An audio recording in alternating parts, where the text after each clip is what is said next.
नमस्कार, मैं हूं आपके साथ अंकिता पाल। बुलेटिन की शुरुआत करते हैं। राष्ट्रपति द्रौपदी मुर्मू ने ब्रह्म कुमारीज के वार्षिक थीम 2025-26 विश्व एकता और भरोसे के लिए ध्यान के समारोह का शुभारंभ किया। इस समारोह में राज्यपाल आनंदीबेन पटेल और मुख्यमंत्री योगी आदित्यनाथ ने शिरकत की है।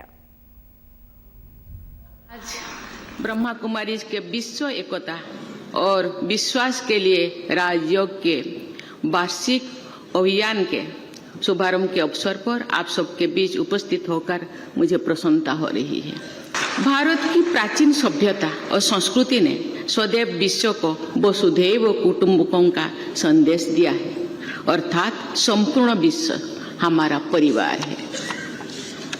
आज जो विश्व कई चुनौतियों का सामना कर रहा है, तब ये विचार और अधिक प्रासंगिक बन गया है। मुझे विश्वास है कि इस महान संकल्प को सिद्ध करने के लिए इस अभियान का प्रभावी योगदान रहेगा। मैं इस अभियान के शुभारंभ के लिए ब्रह्मा कुमारीज परिवार के सभी सदस्यों को बहुत बहुत बधाई देती हूँ। भारत सरकार भी समाज को अधिक समावेशी, शांतिपूर्ण, स्वस्थ और मूल्य आधारित बनाने के लिए अनेक महत्वपूर्ण कदम उठा रहे हैं। योग और ध्यान को वैश्विक स्तर पर बढ़ावा देना एवं अंतर्राष्ट्रीय योग दिवस का नेतृत्व ऐसे ही कदम है। राष्ट्रीय शिक्षा नीति में मूल्य आधारित शिक्षा, जीवन कौशल और मानवाध्यात्मिक सुदृढ़ कार्य समावेशी भी इसका एक कदम है। भारत सरकार ने मिशन लाइफ की शुभारंभ शुरुआत किए हैं, जो पर्यावरण के प्रति जागरूक जीवन शैली का अभियान है। महिला सम्मान, आत्मनिर्भरता और सामाजिक समावेश के लिए विभिन्न राष्ट्रीय कार्यक्रम चलाया जा रहा है। G20 समिट को भारत ने 2023 में आयोजित किया था। उसका थीम था one earth, one family, one future. ये सभी पहल इसी दिशा में एक महत्वपूर्ण संदेश देती है कि मानवता का भविष्य मानव मूल्य, संवाद, विश्वास और आध्यात्मिक चेतना से सुरक्षित और उज्जवल होगा। आधुनिक समय में विज्ञान और टेक्निक के बल पर मानवता में अभूतपूर्व प्रगति की है। आज का युग सूचना प्रौद्योगिकी, आर्टिफिशियल इंटेलिजेंस, डिजिटल ट्रांसफॉर्मेशन और अंतरिक्ष अनुसंधान का युग है। इन क्रांतिकारी परिवर्तनों ने मानव जीवन को अधिक सुविधाजनक, सुगम और संसाधन समृद्ध बनाया है। आज का मानव पहले की अपेक्षा अधिक शिक्षित और तकनीकी रूप से सक्षम है तथा उसके पास आगे बढ़ने के अनेक अवसर हैं। लेकिन समाज में तकनीकी उन्नति के साथ साथ तनाव, मानसिक असुरक्षा, अविश्वास और एकाकीपन भी है। आज आवश्यक है कि हम केवल आगे बढ़ने की ही नहीं, बल्कि स्वयं के भीतर झांकने की यात्रा भी प्रारंभ करें। इसका कदम ब्रह्मा कुमारीज ने उठा रहे हैं। मैं इसीलिए उनको बहुत बहुत धन्यवाद देना चाहती हूँ। हर मनुष्य चाहता है कि दूसरे पर विश्वास करे, लेकिन विश्वास वही टिकता है जहां मन शांत, विचार स्वच्छ हो और भावनाएं शुद्ध हो। जब हम कुछ क्षण रुककर स्वयं से संवाद करते हैं, तो इस बात का अनुभव होता है कि शांति और आनंद किसी बाहरी वस्तु में नहीं, बल्कि हमारी भीतर है। जब आत्मिक चेतना जागृत होती है, तो प्रेम, भाईचारा, करुणा और एकता स्वतः जीवन का हिस्सा बन जाते हैं। शांत और स्थिर मन समाज में शांति का बीज बोता है और वही से विश्व शांति और विश्व एकता की नींव बनती है। सशक्त आत्मा ही विश्व एकता की संकल्पना को साकार करने की आधारशिला रही है। ब्रह्मा कुमारी संस्था द्वारा विश्व शांति, मानवीय मूल्यों, नारी शक्ति, आत्मिक जागृति, शिक्षा और ध्यान के क्षेत्र में किए जा रहे प्रयास वास्तव में प्रेरक और प्रशंसनीय है। ये हमारे लिए एक गौरव का क्षण है जब हम विश्व एकता एवं विश्वास के लिए ध्यान जैसे महत्वपूर्ण थीम को लेकर के एक बड़े अभियान का शुभारंभ करने जा रहे हैं। तब इस कार्यक्रम का शुभारंभ करने के लिए देश की माननीय राष्ट्रपति जी का सानिध्य और उनका मार्गदर्शन ब्रह्मा कुमारी से जुड़े हुए आप सभी साधकों, प्रशिक्षकों को प्राप्त हो रहा है, क्योंकि एक राष्ट्र के संवैधानिक प्रमुख के साथ ही राष्ट्रपति जी का जीवन एक शिक्षक के रूप में भी प्रेरणादायी रहा है। आपने देखा होगा कि उन्होंने एक शिक्षक के रूप में अपने जीवन को आगे बढ़ाया, फिर जन सेवा के भाव से पार्षद से लेकर के और राष्ट्रपति भवन की उनकी यात्रा संघर्ष की एक बड़ी गाथा है जो हर भारतीय के लिए एक नई प्रेरणा है। और इस अवसर पर इस महत्वपूर्ण कार्यक्रम में उनका आगमन हुआ है। मैं उनका प्रदेश की राजधानी में उत्तर प्रदेश की सरकार, उत्तर प्रदेश के नागरिकों की ओर से हृदय से स्वागत करता हूं, अभिनंदन करता हूं। मैं प्रदेश की माननीय राज्यपाल महोदय का भी, जिनका सानिध्य उत्तर प्रदेश वासियों को प्राप्त होता है और वे भी एक शिक्षक के रूप में उन्होंने अपने सेवा के कार्यक्रम को आगे बढ़ाया और आज प्रदेश की राज्यपाल के रूप में उनका मार्गदर्शन और नेतृत्व उत्तर प्रदेश जैसे राज्य को प्राप्त हो रहा है। उनकी उपस्थिति हम सब के लिए एक नई प्रेरणा है। मैं उनका भी इस अवसर पर हृदय से स्वागत करता हूं, अभिनंदन करता हूं। बहनों और भाइयों, मैं लखनऊ शाखा से जुड़े हुए उत्तर प्रदेश के ब्रह्मा कुमारी ईश्वरीय विश्वविद्यालय से जुड़े हुए आप सभी पदाधिकारियों को हृदय से धन्यवाद देता हूं और अभिनंदन भी करता हूं, जिन्होंने लखनऊ में इतना शानदार प्रशिक्षण केंद्र राजयोग के प्रशिक्षण के दृश्य यहां पर स्थापित किया है। क्योंकि हम लोग बहुत पहले से ही इस बारे में मानते आए हैं और जो भारत की ऋषि परंपरा की भी मान्यता रही है कि मन एवं मनुष्याणाम कारणम बंध मोक्षयो, व्यक्ति के बंधन और मोक्ष का कारण उसका मन है।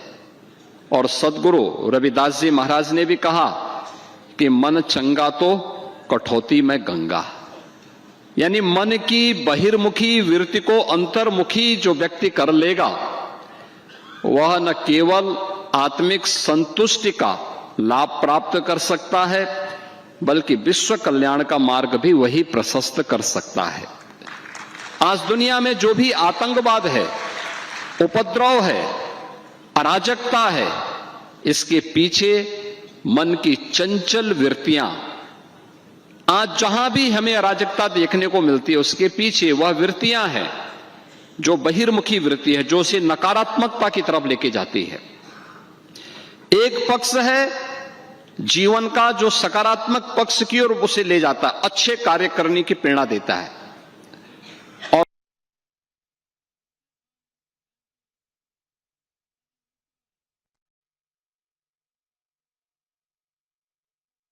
आज ब्रह्मा कुमारी ईश्वरीय विश्वविद्यालय के परिसर में आयोजित विश्व एकता और विश्वास के लिए ध्यान कार्यक्रम का हिस्सा बनना मेरे लिए अपार सम्मान और गर्व का विषय है। भारत की महामहिम राष्ट्रपति जी की उपस्थिति में इस कार्यक्रम की गरिमा को अनेक गुना बढ़ा रही है। राष्ट्रहित, मानवता और संवैधानिक मूल्यों के प्रति आपका अनवरत समर्पण हम सभी के लिए निरंतर प्रेरणा का स्रोत है। आपकी आज की उपस्थिति ने इस अवसर को सचमुच ऐतिहासिक बना दिया है। वर्ष 1963 में मैं अविभाजित भारत के सिंध हैदराबाद में स्थापित ब्रह्मा कुमारी संस्थान ने उस चुनौतीपूर्ण कालखंड में जब विश्व अज्ञान, दुख और नैतिक पतन से व्यथित था, एक दिव्य प्रकाश की भांति पूरी मानव जाति को आध्यात्मिक उन्नति और श्रेष्ठ जीवन मूल्यों की दिशा में अग्रसर करने का बीड़ा उठाया। इसकी स्थापना किसी संस्था की नींव मात्र नहीं थी, यह एक वैश्विक चेतना यात्रा का आरंभ था जो मनुष्य को बाहरी आकर्षणों से ऊपर उठकर अपने अंतर्मन के दिव्य स्वरूप से परिचित कराती है। मुझे प्रसन्नता है कि यह आध्यात्मिक वटवृक्ष आज 137 देशों में अपनी सुगंध बिखेर रहा है। इसकी शाखाएं केवल दिशाओं को नहीं बल्कि दिलों को भी जोड़ रही हैं।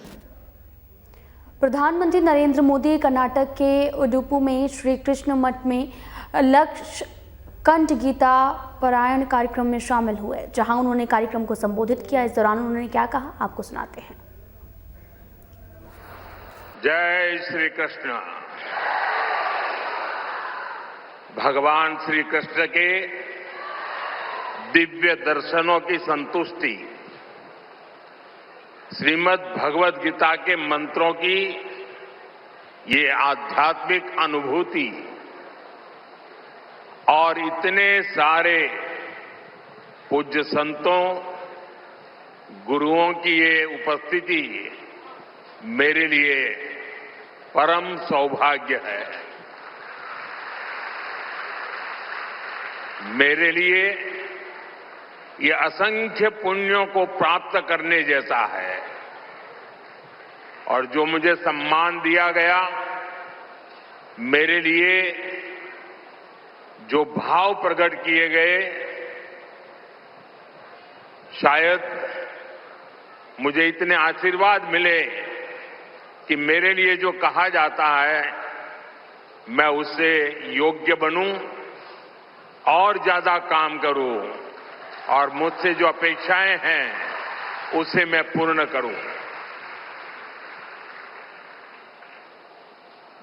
भाइयों बहनों, अभी 3 दिन पहले ही मैं गीता की गुरु धरती कुरुक्षेत्र में था। अब आज भगवान श्री कृष्ण के आशीर्वाद और जगत गुरु श्री मध्वाचार्य जी के यश की इस भूमि पर आना मेरे लिए परम संतोष का अवसर है।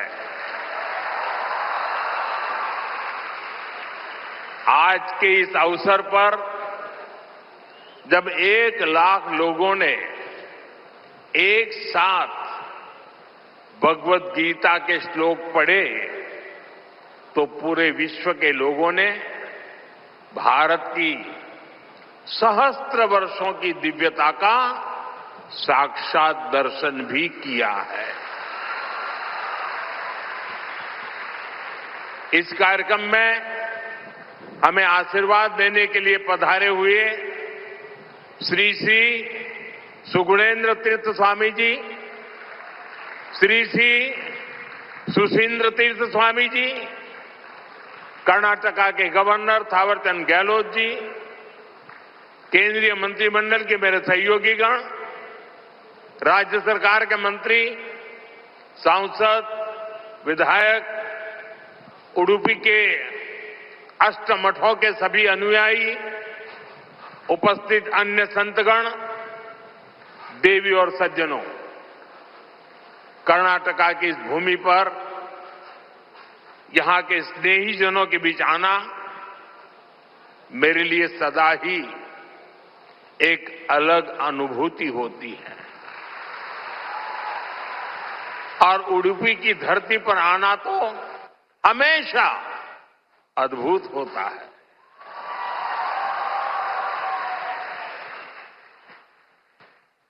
मेरा जन्म गुजरात में हुआ और गुजरात और उडुपी के बीच एक गहरा और विशेष संबंध रहा है।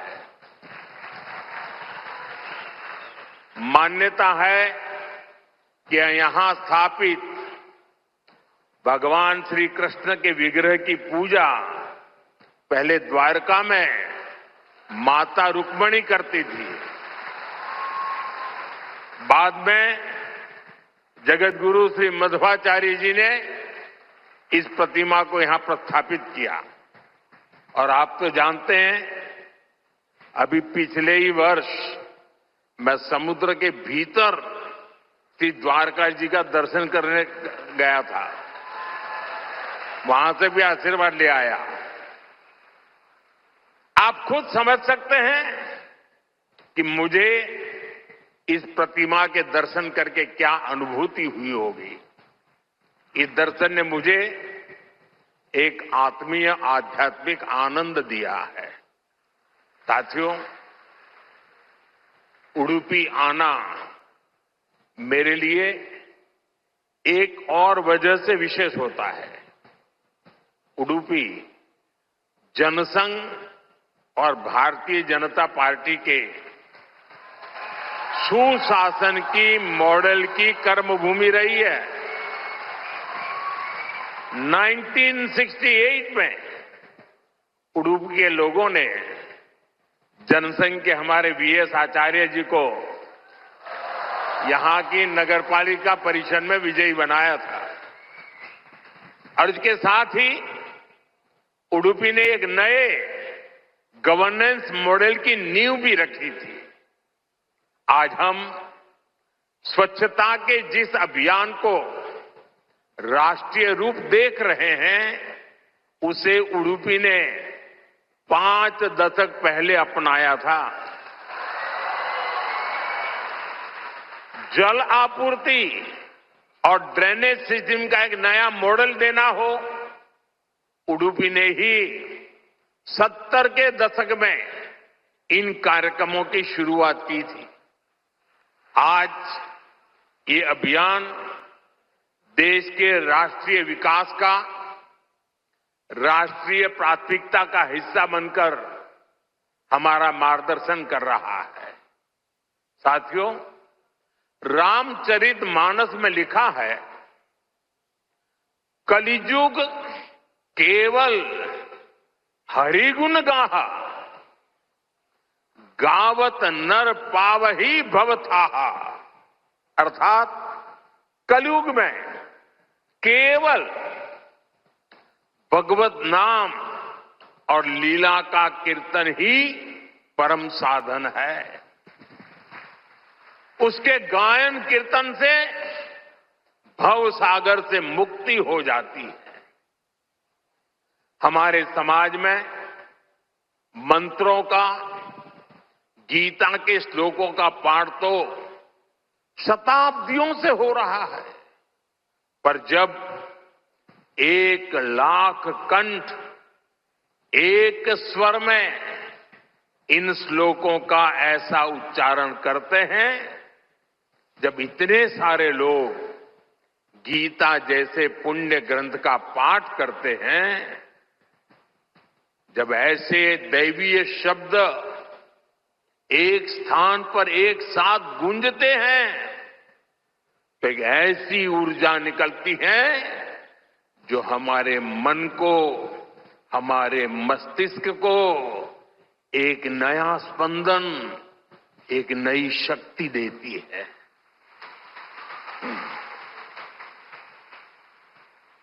यही ऊर्जा अध्यात्म की शक्ति की है यही ऊर्जा सामाजिक एकता की शक्ति है। इसलिए आज लक्ष्य कंठ गीता का ये अवसर एक विशाल ऊर्जा पिंड को अनुभव करने का अवसर बन गया है। ये विश्व को सामूहिक चेतना, कलेक्टिव कॉन्शियसनेस की शक्ति भी दिखा रहा है।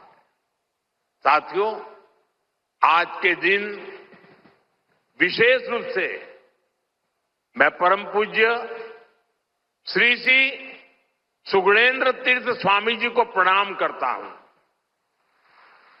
उन्होंने लक्ष्य कंठ गीता के इस विचार को इतने दिव्य रूप में साकार किया है। पूरे विश्व में लोगों को अपने हाथ से गीता लिखने का विचार देकर उन्होंने जिस कोटि गीता लेखन यज्ञ की शुरुआत की है, वो अभियान सनातन परंपरा का एक वैश्विक जन आंदोलन है। जिस तरह से हमारा युवा भगवत गीता के भावों से, इसकी शिक्षाओं से जुड़ रहा है, वो अपने आप में बहुत बड़ी प्रेरणा है। सदियों से भारत में वेदों, उपनिषदों और शास्त्रों के ज्ञान को अगली पीढ़ी तक पहुंचाने की परंपरा रही है। और ये कार्यक्रम भी इसी परंपरा का भगवत गीता से अगली पीढ़ी को जोड़ने का एक सार्थक प्रयास बन गया है। साथियों, यहां आने से 3 दिन पहले मैं अयोध्या में भी था। 25 नवंबर को